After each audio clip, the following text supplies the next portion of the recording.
여러분 좀 이어서 보겠습니다. 2차 시 수업입니다. 일단 우리가 지금까지 기독교 도덕을 살펴보면서 가장 중요한 근거가 무엇이냐, 이제 경건을 보고 있고요. 경건은 외적인 경건이 아니라 내적인 경건이다. 그 내적인 경건은 방향성의 문제고, 기본적으로 그것은 혈육으로 되는 것이 아니다. 상승되는 것이 아니라 하강되는 것인데, 그 하강은 결국에는 중생과 회심이다. 그것이 먼저 정립이 돼야, 그러니까 해결이 돼야 그 다음에 윤리적인 행동이 나올 수밖에 없는 것이다라고까지 우리가 살펴보고 있습니다. 그러면 칼빈의 입장을 좀 더 들어볼까요? 경건이라는 것은 곧 뭐냐? 하나님이 베푸시는 온갖 유익들을 아는데, 보십시오. 다 인식론적인 거거든요. 알미예요. 암. 물론 이제 신학적인 어떠한 사상사적인 흐름은 이 인식론에 대해서 크게 두 가지 지점이 있지 않습니까? 그걸 좀 설명드려볼까요? 일단 우리가 알다시피 주지주의란 게 있어요. 이런 식으로 이제 이즘을 만들어가면 안 되긴 하지만, 죄송합니다. 안 되긴 하지만 주지주의 그리고 주의주의가 있겠죠. 주의주의.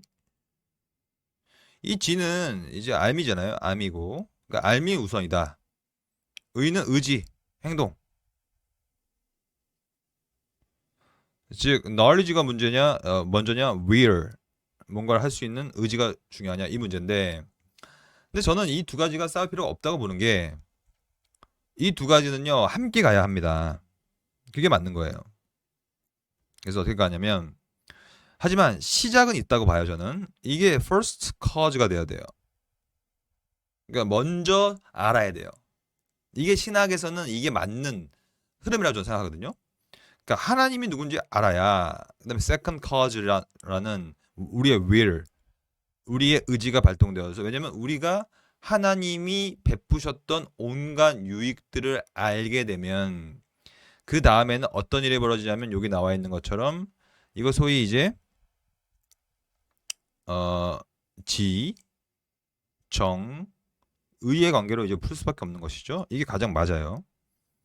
그러면 먼저 알아야, 하나님을 알면 그 하나님을 아는 지식에 근거하여 하나님을 두려워하게 돼요. 이 두려움을 이제 경외라고 하는 게 더 맞죠.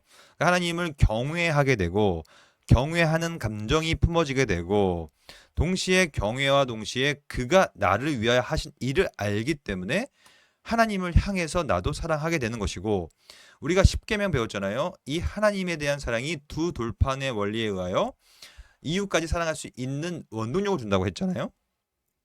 그리하여 이 사랑이와 경외의 감정을 가지고 그 다음인 주의주로 발전한다는 얘기예요. 그리하여 의지를 품게 되어서 결국에는 행동을 낳게 된다. 그러면 우리는 이제 윤리 공부를 하고 있으니까 윤리적으로 봤을 때는 이걸로 역순으로 올라가야 되겠죠. 우리가 행동할 수 있는 이유는 뭐냐면, 우리가 하나님에 대한 감정을 품었기 때문인데, 어떻게 감정을 품었을까요? 바로 알을 통해서 품었다라고 하면서 올라가야죠. 이렇게. 이게 신학의 올바른 방향성 아니겠습니까? 무슨 말인지 알겠죠? 그러니까 그렇게 봤을 때 기독교 도덕이라는 것이 좀 더 의지의 문제, 행함의 문제이기 때문에, 그것의 시작점을 자꾸 행함으로 둬버리면 상승경은 돼버린다는 얘기 아닙니까? 내가 뭔가를 함으로 올라간다는 얘기인데, 그게 안 되고 혈육으로 되는 것이 아니라 하늘에 계신 너희 아버지가 그걸 알게 만들어줘야 된다. 요 얘기를 지금 반복적으로 하고 있고요. 저는 여러분들이 이런 수업을 듣고, 또한 이러한 가르침, 이러한 디스커션을 듣고, 이 논의를 듣고 어떻게 해야 됩니까, 여러분? 여러분들 개인의 삶에 적용해야 되고, 동시에 여러분들의 삶은 여러분들 개인의 삶이 아니거든요. 하나님께서는 여러분들 부르신 이유는 교회라는 공동체를 위하여 부르신 거예요. 이런 모든 수업, 뭐 이번 학기 여러분들 수업 많이 들으실 텐데, 그 왜 듣습니까, 여러분? 이거 공동체 세우기 위함이에요. 교회를 세우기 위함인데, 그러니까 이 아까 말씀드렸던 주지주의와 주의주의의 지정의 유기적 관계들을 굉장히 효과적으로 효율적으로 디자인하는 작업들을 여러분들 부서에서 해 나가셔야 됩니다. 하셔야 되고요. 그것이 어떠한 근거가 되어서 나중에 여러분들이 담임 목회자가 되셔서 교회 전반을 이끌어 가실 때 그것에 집중하여 이끌어 가야 되는 거예요. 그 논리적 우선순위에 대해서 먼저 잘 가르쳐 줘야 됩니다. 설교와 가르침을 통하여 하나님이 누구신가에 대한 지식을, 즉 여기 나와 있잖아요. 그 유익들을 아는 데서. 근데 만약에 여러분들이 성도들한테 이걸 가르치지 않는다? 엉뚱하게 가르친다? 이상한 걸 가르친다?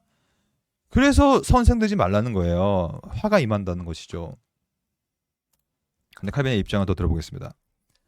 그러므로 참된 신앙이 우리에게 빛을 발하도록 하기 위해서는 어디서부터 시작되냐면 반드시 하늘의 가르침에서 시작돼야 된다. 이게 뭐예요? 이게 중요하니까 여기다 이거 적어버릴게요. 이게 바로 하강 근건 아닙니까? 하강. 하늘의 가르침로부터 시작되는 것이죠. 거기서부터 하강해야 가능하다는 얘기고요. 또한 성경의 제자, 성경도요 하강이 되는 거예요. 하나님께서 성경을 계시하신 것이지 우리가 계시해서 올라가는 게 아닙니다. 성경의 제자가 되지 않고서는 딱 하강 경건을 말하는 거예요. 어느 누구도 올바르고 건전한 교리를 조금도 맛볼 수 없다는 것을 유념해야 할 것이다. 그러므로 하나님께서 성경에서 친히 자기를 증거해 놓으신 것을 등장했습니다. 중요하니까 또 여기도 한번 쳐볼까요? 경건한 자세. 이게 이제 지금 우리가 지금 보고 있는 경건 아닙니까? 기독교 도덕의 가장 중심이죠. 기독교 도덕은 그러므로 경건한 자세로부터 시작한다는 얘기를 지금 하고 있는 것이고요. 그것을 가지고 그렇게 받아들일 때 비로소 참 깨달음이 시작되는 것이다. 그러면 어떻게 되는 것이냐? 완전하며 모든 면에서 충족한 믿음은 물론 하나님에 대한 모든 올바른 지식도 순조로서 나오게 때문인데, 그러므로 그리고 이런 점에서 볼 때에 하나님께서 그의 특별하신 섭리를 통하여 시대를 초월하여 모든 인간들을 돌아보신 것이 분명한 것이다. 아멘 아닙니까? 아멘. 그래서 이 하강 경건이 돼야 경건하게 되고, 경건은 기억하십시오. 칼빈에게 있어서 경건은 중생과 회심을 말하는 것입니다. 우리가 할 수 있는 게 아니고 하나님께서 해주시는 중생과 회심. 거기서부터 시작되는 것이다. 그러므로 저는 이렇게 좀 강력하게 주장하고 싶어요. 지금 기독교 윤리를 공부하고 있는 여러분 또한 저와 모든 분들은 뭐가 필요하냐면요, 회심이 필요한 거예요.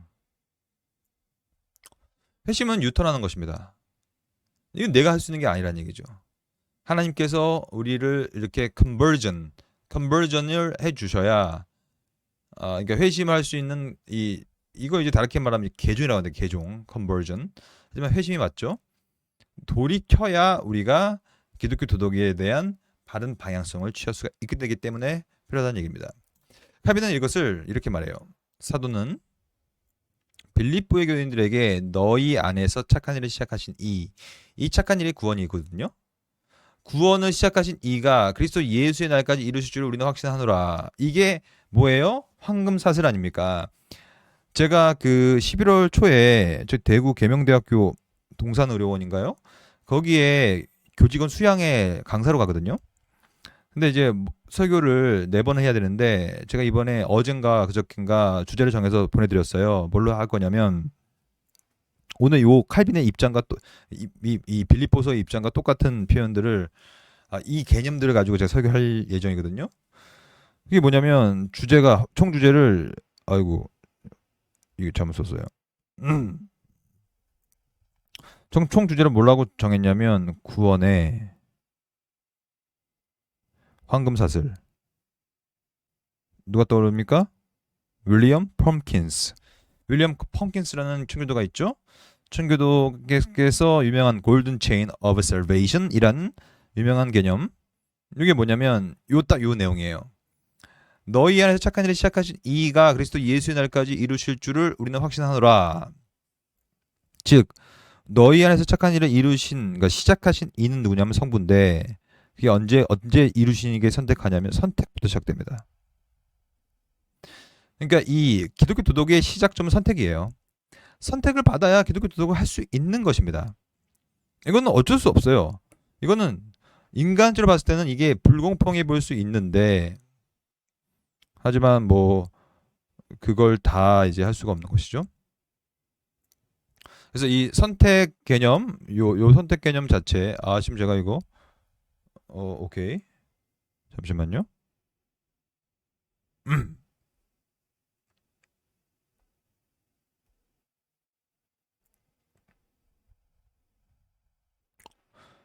잠시만요. 오케이. 시스템적인 문제로 제가 지금 좀 바꾸고 있는데요. 여전히 시스템적인 문제가 생겼죠? 죄송합니다. 오케이, 이거 말로 해야 되겠네요. 지금 시스템 문제가 걸렸습니다. 그래서 일단 이 보세요. 너희 안에 착한 일을 시작하신 이 성부인데 성부의 선택으로부터 시작하여 그 성부께서 선택하셔서 그리스도 예수를 보내심을 통하여서 말씀을 주신 거 아닙니까? 그 말씀이라는 것이 하나님의 말씀이신데 그 말씀을 들어야 인식해야 믿음이 생기고 그 믿음을 통하여서 우리가 구원받고 성화까지 이루어서 어디까지? 그리스도께서 다시 오시는 재림의 때까지 우리를 계속 견인해 주시는 거 아닙니까? 그러니까 이것 자체가 착한 일인데 이 착한 일의 시작을 칼빈은 뭐라고 보냐면 회심, 컨버전으로 봅니다. 마음을 돌이키는 것. 그 자체의 시작을 뜻한다는 것이 의심의 여지 없는 사실이다라는 얘기를 쓰는 거죠.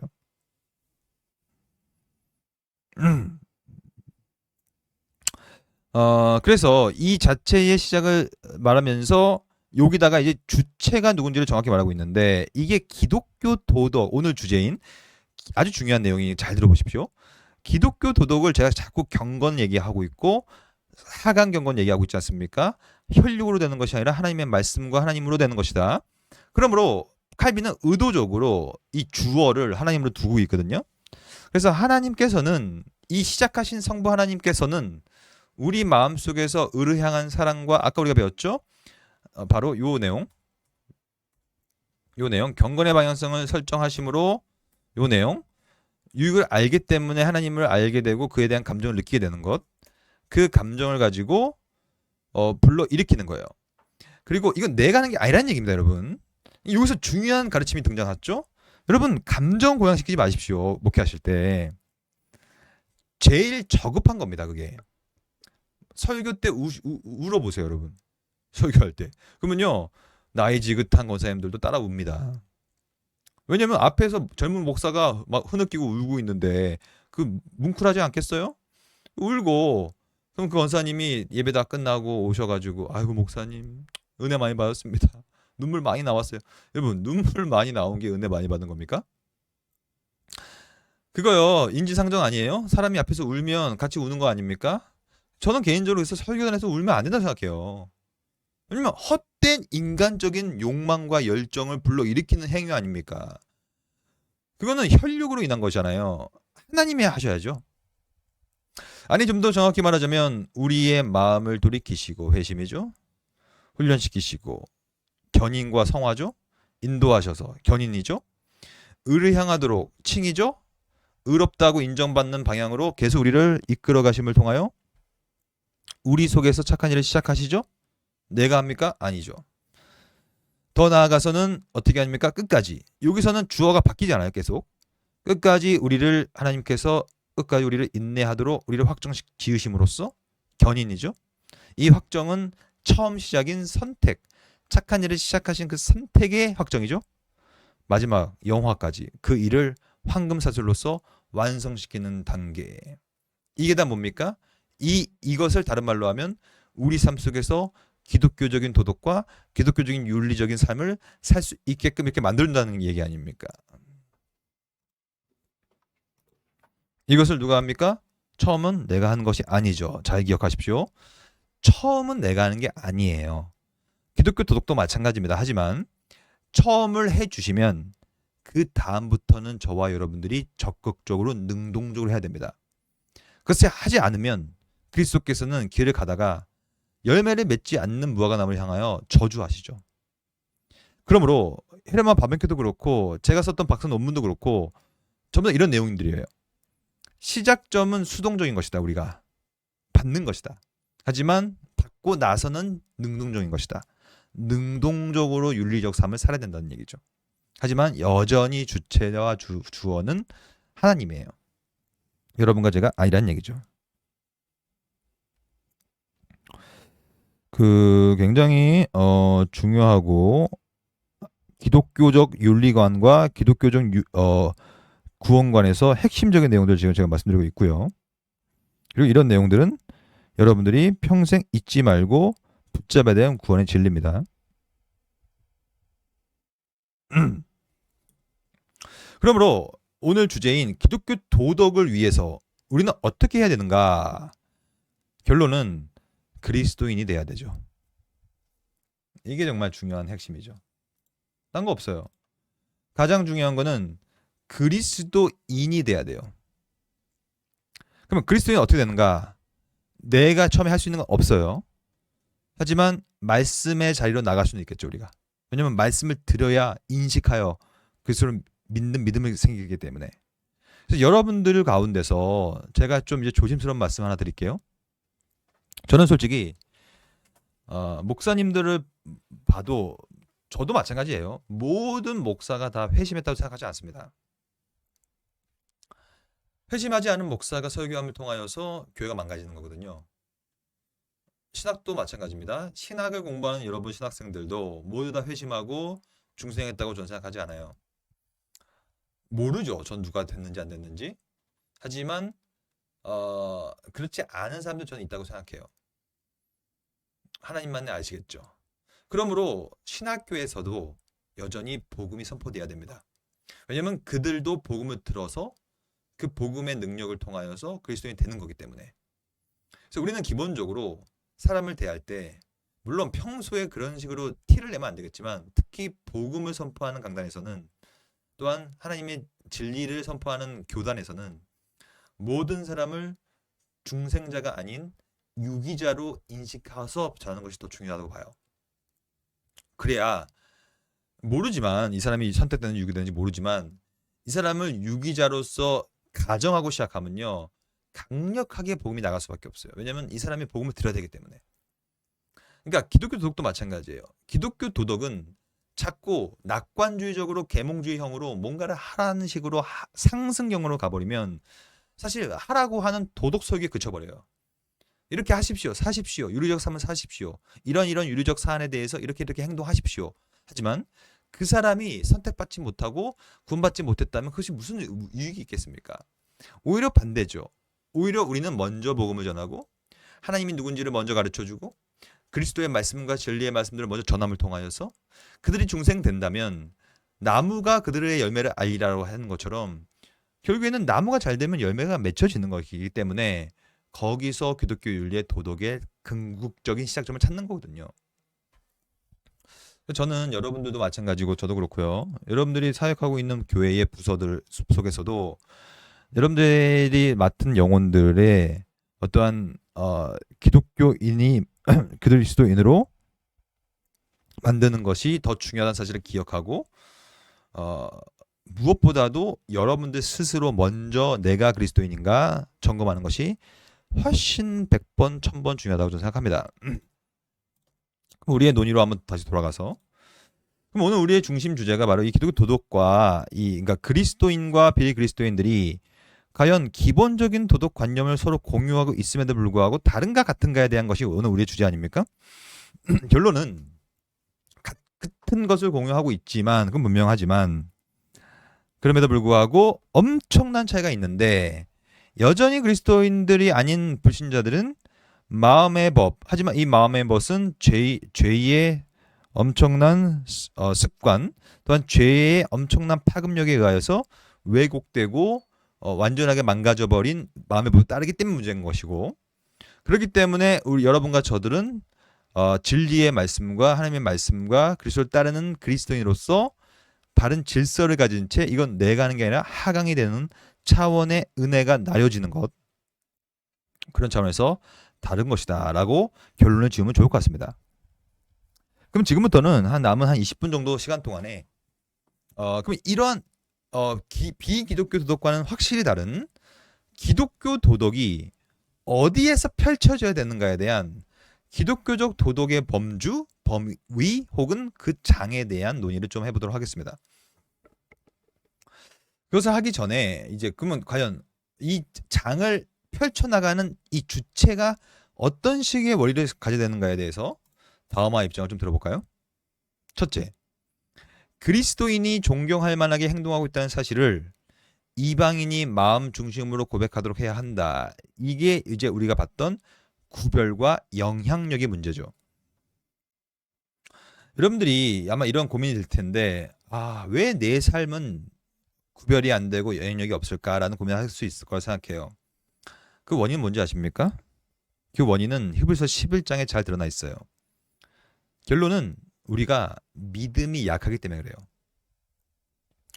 믿음이 약하기 때문에 세상의 눈치를 보게 되는 거거든요.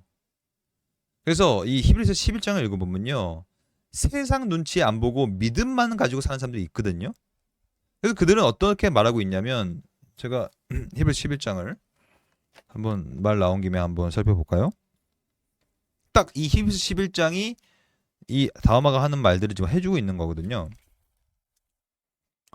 히브리서 11장 이 34절을 보면 36절부터 볼까요?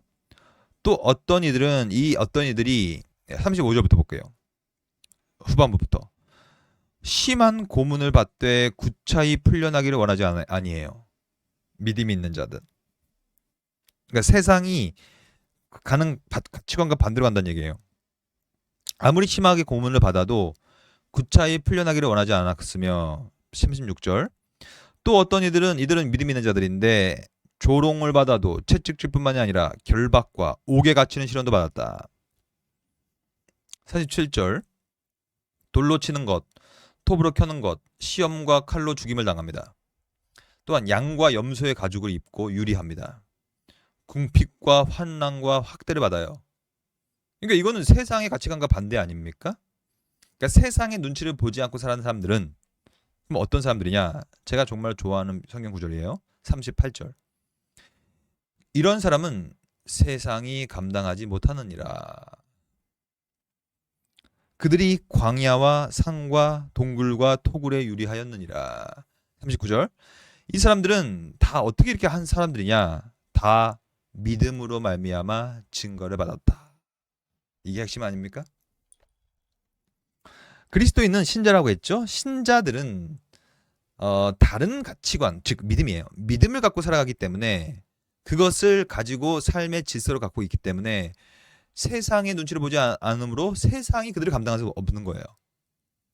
근데 우리가 제일 비참한 게 뭔지 아십니까? 만약에 세상이 나를 감당할 수 있다면 제일 비참한 겁니다. 그 말은 반대로 말하면 세상과 전혀 구별됨이 없다는 얘기고 이방인들이 우리를 우습게 본다는 뜻이에요. 초대교회는 초대교회 사람들을 절대로 우습게 여기지 않았죠. 왜냐하면 로마 사람들이 그들을 바라봤을 때 그들은 정말 겸비하게 죽어가는 모습을 보면서 야, 저들은 뭔가 다르다. 다르다.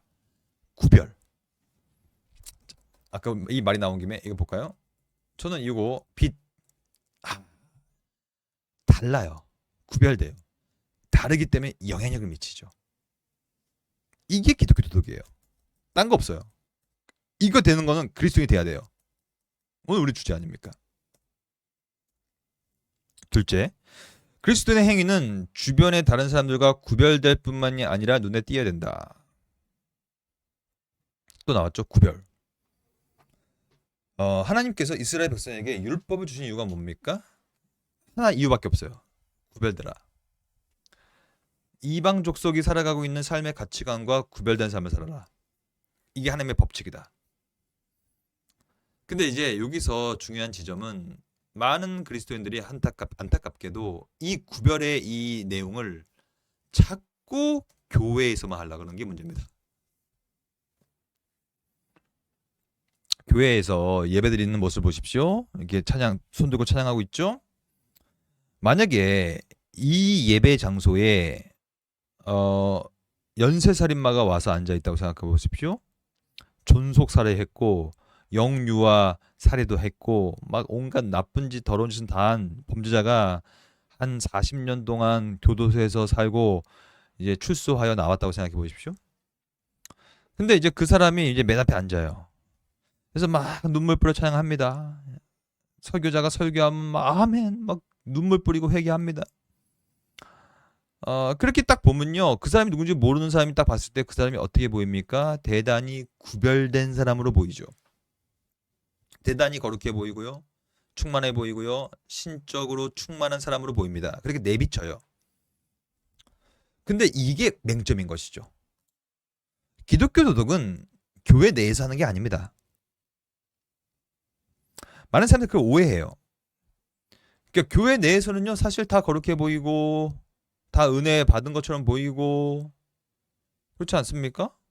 다 죄인이 아닌 것처럼 보이고 참 아름다워 보이고 이런 게 있어요. 근데 교회 내에서는요, 정말로 부질없는 거예요. 교회에서 구별된다는 표현 자체가. 이 구별이라는 레토릭, 이 디스팅션이라고 하죠. 세퍼레이션이 아니에요. 세퍼레이션은 분리, 이 분리예요. 분리, 세퍼레이션은. 근데 기독교 도덕의 특징은 세퍼레이션이 아니라 디스팅션이에요. 디스팅션, 디스팅트, 구별이에요. 구별, 다르다는 얘기죠. 그러면 어딘가에 속해는 있지만 구별이라는 얘기거든요. 그럼 우리는 교회에 속해 있어야 되는 것입니까? 교회는요, 일주일에 많아봤자 한두 번, 세 번, 네 번이에요. 5번 많아봤자. 뭐 더 많이 가시는 분 10번도 있겠네요. 하지만 그게 다예요. 시간으로 봤을 때 많지 않다는 얘기죠.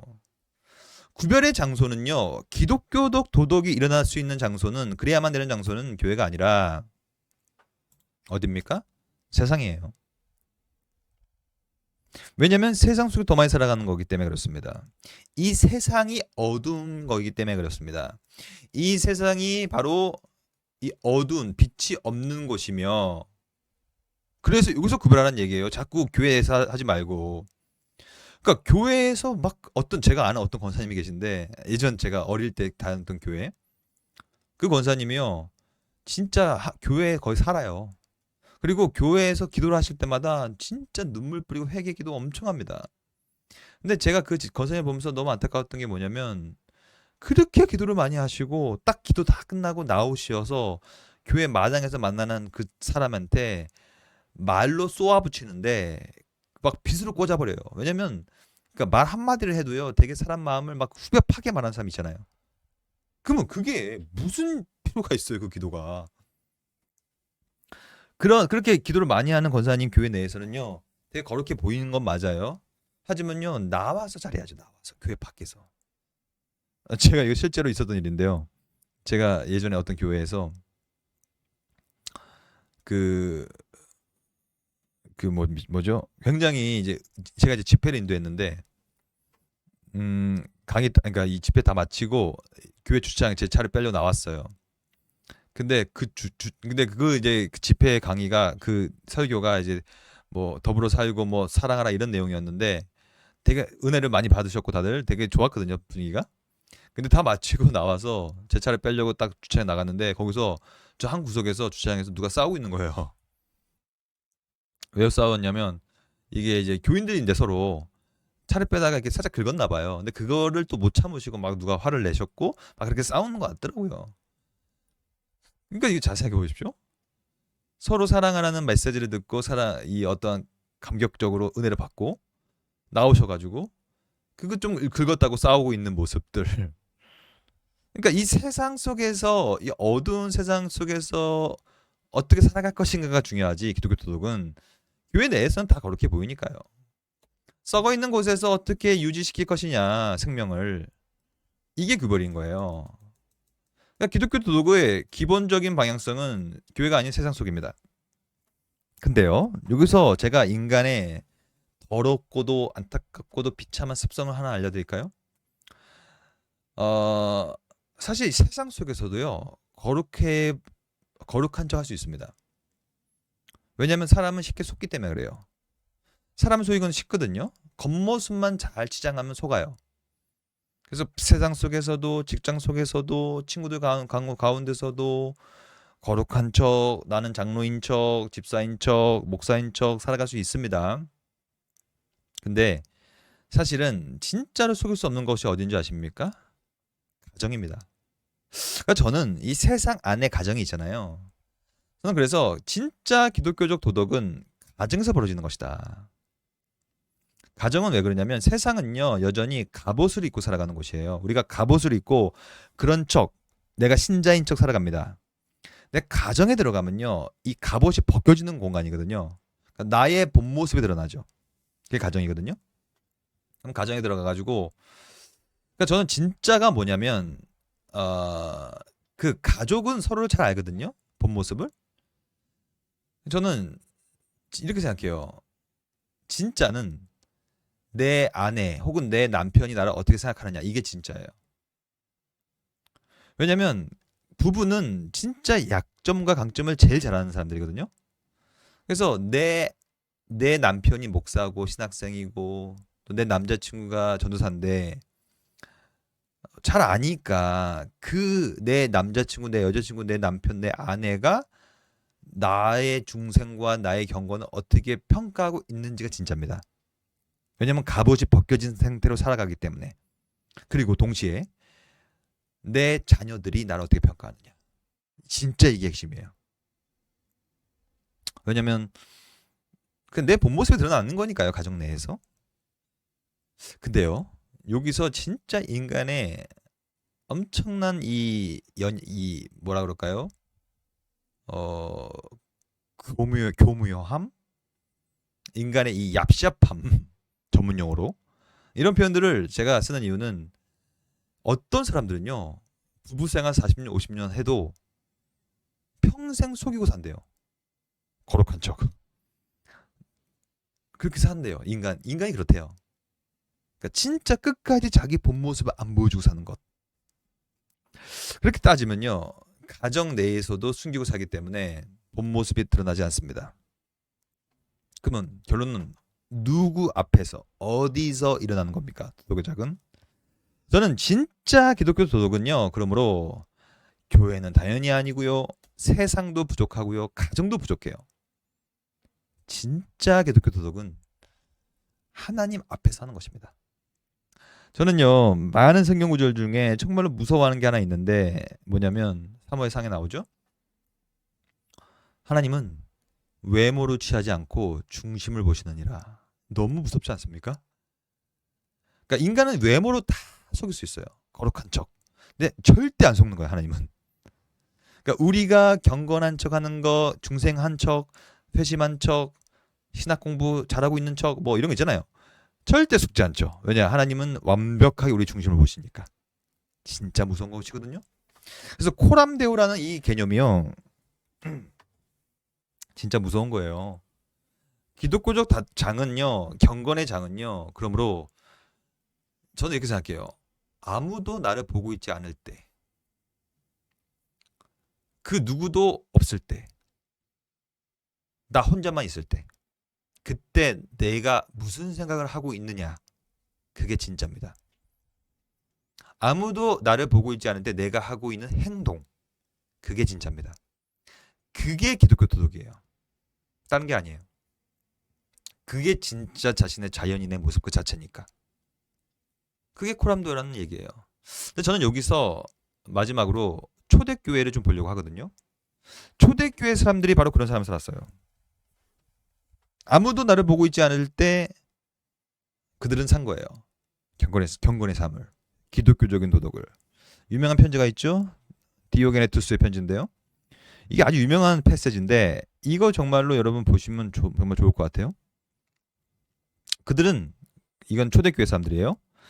자신의 나라에 살아가지만 단지 이 땅에 초막 치고 살지 않고 그냥 이국인으로 살아간다. 이국인. 여러분과 저는요 이국인입니다. 이 땅에 우리가 고향이 아니라 우리는 저기 본향이 있는 이 땅에 살아가는 건 순례자죠. 그럼에도 불구하고 그들은 열심히 참여하죠. 하지만 외국인으로서 모든 것을 참고 있습니다. 모든 외국이 그들에게는 고향이에요. 하지만 모든 고향이 또 외국이에요. 이 땅이 다가 아니란 얘기예요. 근데 왜 경건한 중생한 신자들이 왜 자꾸 일상생활 속에서 그렇게 아둥바둥 살아갑니까? 왜 층간소음으로 사람을 죽이고 왜 주차문제로 사람을 죽이고 왜 정말로 자기 손에 좀 묻기 싫어서 그렇게 아둥바둥 살아갑니까? 이 땅이 우리 땅이 아닌데. 여러분 해외여행 가서 거기서 일주일 머무르고 있는데 거기에 무슨 뭐 모든 걸 다 집중해서 뭐 새로운 집을 짓습니까? 어차피 나올 땅은 해외여행은 거기에 그냥 즐기고 오는 것이지 거기에 집중하거나 거기에 연연하지 않는 거잖아요. 기독교 독이 그런 거예요. 이 땅에 연연하면요. 이 땅에서 정말로 기독교 독이 펼쳐질 수가 없어요. 살기 바쁘니까. 그들은 다른 사람들처럼 결혼을 합니다. 아이를 낳죠. 하지만 결코 자기 자녀들을 집 밖에 보내지 않습니다. 이거는 그 당시 이교도의 문화였죠. 자기 자식들을 막 이방 신들한테 바치고 죽이고 이러지 않았습니까? 다른 삶의 방향성, 다른 삶의 방점들을 가지고 살았다는 얘기죠. 그들은 음식을 나누기는 하지만 이거는 성찬을 말하죠. 하지만 부인들을 공유하지는 않죠. 그 당시에 문란한 성행위, 성문화들. 그들은 육체 가운데 있지만 정말 중요합니다. 우리도 육체 가운데 있어요. 하지만 육체가 쫓지는 않죠. 즉 오늘 주제인 기독교 도덕과 기독교 도덕이 아닌 거의 핵심이죠. 그 육체를 쫓지는 않아요. 하지만 그 가운데 살죠. 즉 무슨 말입니까? 구별이에요. 구별. 그들은 이 땅에 살아가죠. 하지만 힘이 있거나 하늘에 있습니다. 본향이 거기 있다는 얘기죠. 그들은 이미 세워진 법에 복종합니다. 하지만 사생활에서는 그 법들을 초월하죠. 그들은 모두에게 받기를 당하지만 모두를 사랑하죠. 고차원적인 윤리적 행위. 그들은 무명이지만 정죄를 당하죠. 하지만 죽음에 처해지지만 생명으로 이끌립니다. 이것이야말로 진짜 영향력이요. 아까 다음화가 얘기했던 바로 이방인들이 마음 중심으로 존경하는 고백 아닙니까? 이것이야말로 다른 사람들과 구별되는 눈에 띄는 행위 아닙니까? 이것은 어떻게 가능합니까? 오로지 우리가 보고 있는 그리스도인이 되는 것으로부터 시작되는 것입니다. 이것이 우리가 예전에 배웠던 십계명의 두 표판의 원리요. 이것이 우선순위의 문제인 거예요. 먼저 뭘 해야 되는가의 문제죠. 끊임없이 우리는 그러므로 초대교회의 입장들을 살펴봐야 돼요. 여러분들이 초대교회사를 정말로 깊이 있게 공부해야 될 이유가 뭐냐면 초대교회사는요. 사실은 이 눈물 없이는 못 보는 역사거든요. 왜냐하면 이 모든 순교자들, 이 모든 순교자들, 정죄를 당하여 죽음에 이르는 초대교인들의 순교의 피들의 역사거든요. 점철된 역사죠. 그러니까 그것이 곧 기독교 윤리고 만약에 이렇게 살았던 사람들이요. 도덕적으로 막 살았겠습니까? 절대 아니죠. 이들은 이렇게 살았기 때문에 엄청난 모범을 보이며 살았을 거예요. 그 모범의 핵심이 뭡니까? 여기 모두에게 박해를 당하지만 모두를 사랑합니다. 기독교 도덕의 가장 높은 가치관이 바로 사랑이에요. 그렇기 때문에 우리는 다음 주에 사랑을 배웁니다. 놀라운 유기적 속성 아닙니까? 제가 디자인을 다 하는 겁니다. 죄송합니다. 자기 의를 내세웠네요. 그래서 기독교 도덕이 우리가 오늘 중심 주제인데 이것이 있으면 이제 우리 삶 속에 어떤 일이 벌어지냐면 사랑이라는 것이 보여질 텐데 이 사랑을 어떻게 정의 내리고 어떤 식으로 사랑의 원리를 세우는 것인가 이것이 우리 다음 주의 주제거든요. 그래서 여러분들이 다음화 책을 한번 다시 잘 읽어보시고요. 그리하여 사랑의 관념들을 다시 한번 생각해 보셔서 기독교 윤리의 최우선순위인 사랑의 가치관들을 다음 주에 좀 살펴보려고 합니다. 오늘 수고 많으셨고요. 오늘 내용을 여러분 잘 곱씹으시고 무엇보다 다른 건 다 까먹으셔도 하나 나의 회심과 중생과 기독교인됨을 오늘 다시 한번 평가하는 저와 여러분 되었으면 좋겠습니다. 기도하겠습니다. 하나님 감사합니다. 오늘 기독교 도덕에 대해서 배웠습니다. 이 자리에 모인 모든 우리 전사님들 먼저 하늘에부터 내려오는 경건의 모습들을 가지게 하시고 그것을 가지고 회심하여 중생하여 칭의받아 의롭다고 인정받는 그리스도인이 되게 하시고 그리하여 우리 삶의 변화됨을 통하여서 우리 정체성의 변화됨을 통하여서 기독교적 도덕이 코람되고 하나님 앞에서 실현되어질 수 있도록 우리 모두를 축복하여 주시옵소서. 우리 전사님들이 빛과 소금의 역할을 이 세상 속에서 어둡고 썩어있는 세상 속에서 잘할 수 있도록 우리 삶을 주장하여 주시고 축복하여 주시옵소서. 이 수업을 듣고 삶의 변화가 일어나게 하시고 삶의 변화뿐만이 아니라 교회 사역의 변화까지도 이끌어낼 수 있도록 우리 모두를 축복하여 주시옵소서. 이 모든 말씀 예수님 이름으로 기도드립니다. 아멘. 여러분 다음 주에 7강 사랑의 관념에 대해서 살펴볼 테니 다음 주 될 때까지 주변을 사랑하시고 하나님을 사랑하시고 이웃을 사랑하는 저 여러분 되길 소망합니다. 마치겠습니다. 감사합니다.